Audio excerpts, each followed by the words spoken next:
is an access like you've never seen before. But never let the blessing become such a distraction that you fall into deception.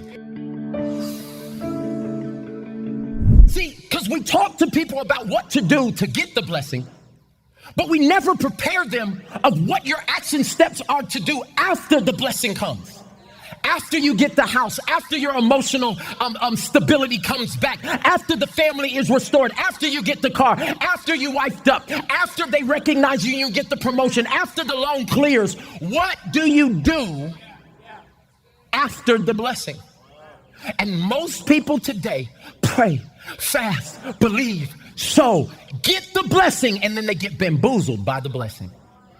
The word bamboozle means to be deceived or tricked.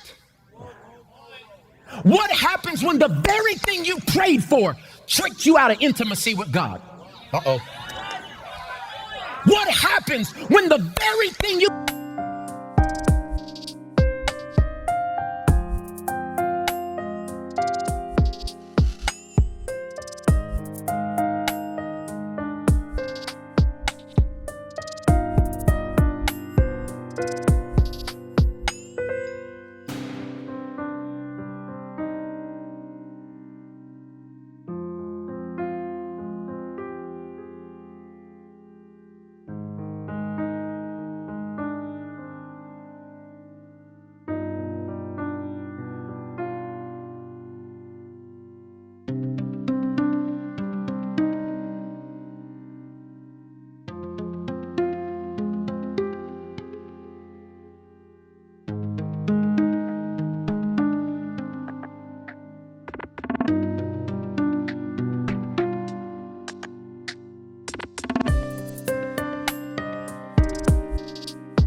believe for God, we needed the house, we needed more space, and then it broke up and isolated the family. Now you got 5,000 square feet and no intimacy. Bamboozled by the blessing. I cried out, I prayed, I drove from Texas and Kansas and California to get my crazy faith offering, and God did the miracle. Now what? And if we don't prepare for what God is going to do, we will be left in the trap that humanity gets in over and over. We get bamboozled by the blessing. Have you ever been bamboozled? Now, maybe it's just me, but there's some people that have tricked me before. And the crazy thing about being bamboozled, most times you don't know you're getting bamboozled while you're being bamboozled. It's not a sudden, like, I'm about to exploit you and take advantage of you. Nobody's doing that. It's the people that get close to you and, y'all want to be fake today. It's the people that you once called best friend. It's the people that you gave a position to. It's the people that you put on. And then somehow you look up and... I might be a little too close to home this morning. But I remember this one time, I'm gonna make it a little lighter because some of y'all just really just went back. The crazy eyes just came out of you. You just start thinking about, I'm gonna find him. Like, calm down. I remember this one time, one of my best friends, John, he actually styles me and does all this stuff. So we've been in the clothes for a very long time.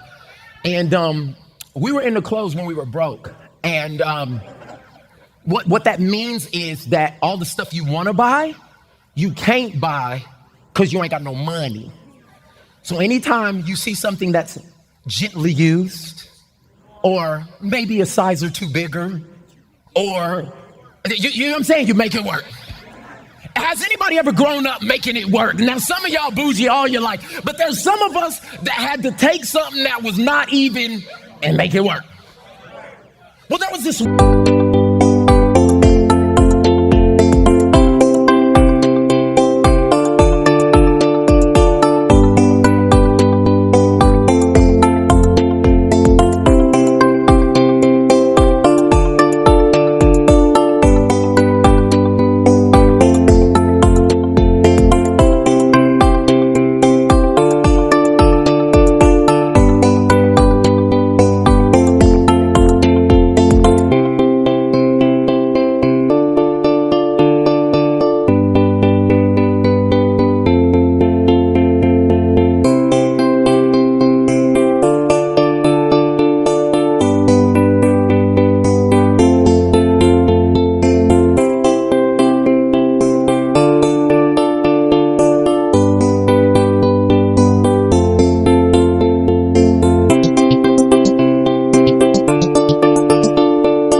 where we've been sneakerheads a long time, and it was the first time these new Yeezy shoes were coming out, and John comes up to me and he's like, Mike, I found the plug.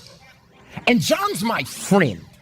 So when my friend comes up and tells me like, I found the plug, there's like questions I don't even ask, because you're my friend. You my. So he's like, I found this chick on Instagram. She can get the Yeezys for $350 and send them right to us. I said, bro, you lying? You know them mugs is like $900 on the aftermarket. He said, bro, I promise you. Look, here's a picture of her. Shows me a picture of this lady.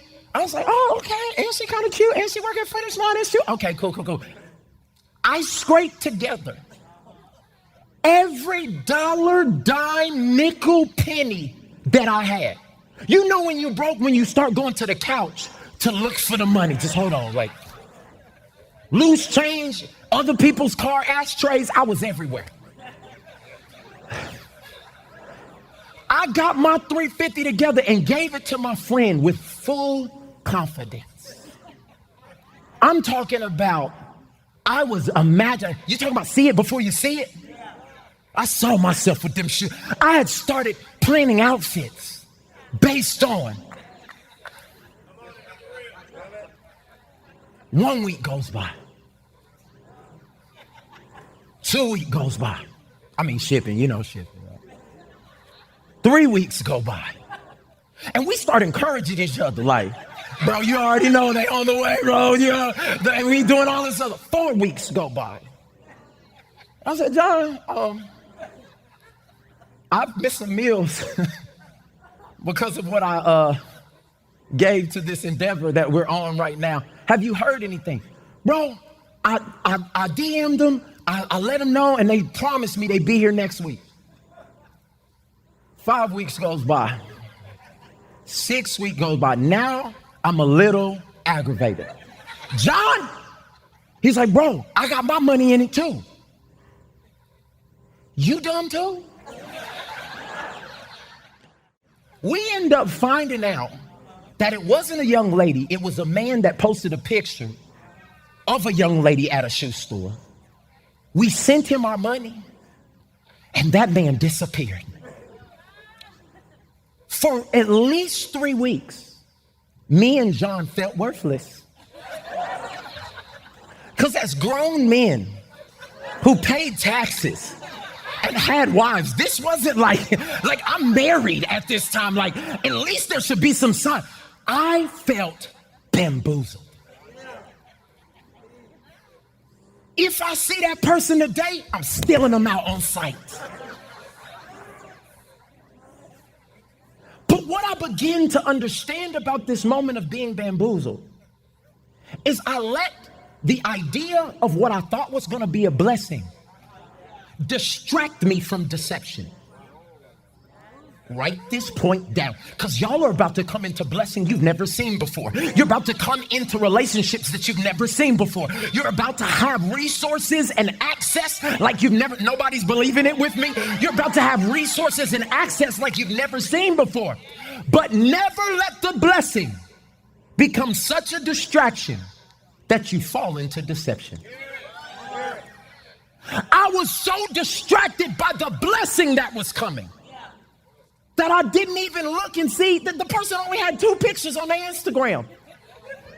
You know when somebody has 2 pictures on their thing, it's a scam. But I didn't look at it one time till after I had been bamboozled. After I had been taken advantage of. And God is telling you the blessing's on the way. But when the blessing comes, don't be so distracted by the house. Don't be so distracted by the new relationship. Don't be distracted about who they worked with and who they've done music with and what TV show they've been on and who they know. Do not be distracted to the place where you fall into deception. Can I bring it real spiritual? Don't let the promotion keep you from praying. Now you got it. You prayed for it. And now no more relationship with God. Don't get distracted. Don't let the new house harden your heart from generosity. Don't let, single ladies, single men, don't let the relationship cheapen your routine with God. You used to have a routine with God. Oh, let me talk to married people. Oh, it's the kids and it's the thing. And God said, I still gave you 24 hours. And somehow you managed to binge watch Netflix, but you had no time to be with me. And in the morning, you're going to need me to go back to that job, but you gave me no time to give you what I needed.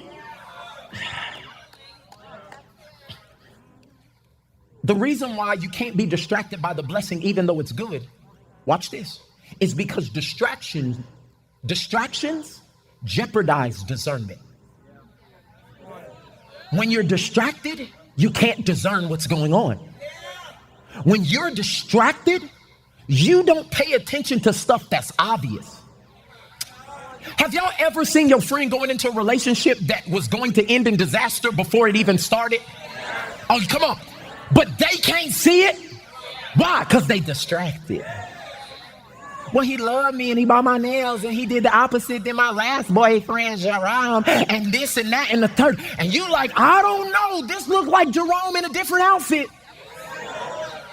But their discernment is down because their distraction is up. What I'm telling you, the reason you don't know what college to go to is because the distraction is up and the discernment is down. The reason why you don't know if you're supposed to put your kids in that school or that school is because the distraction is up and the discernment is down. And this is how people get bamboozled by the blessing, because they can't discern anymore. I just did something and it worked. So then I go,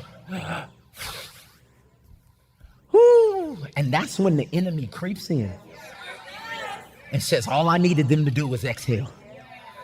I just needed them to get off of it for a second. I just needed them to stop fasting. I heard a man of God once say, he said, don't fast every once in a while, live a fasted life. He said, because at the moment that God does the victory, it's not a time to say, I'll do that again on 21 days of prayer and fasting next year. That's a lot of time that my discernment is down, where I'm not as keen to hear the whispers of God. And some of the blessing that you're about to come in, you got to hear every direction. The steps of a good man and a good woman are, I got to be able to hear the whisper of God. I got to be able to hear, stay in that leash for 6 months, and on the 7th month, I'm going to bring something to you. You got to be able to hear the details. The level of responsibility I walk in now, the details matter. And if we lose our discernment,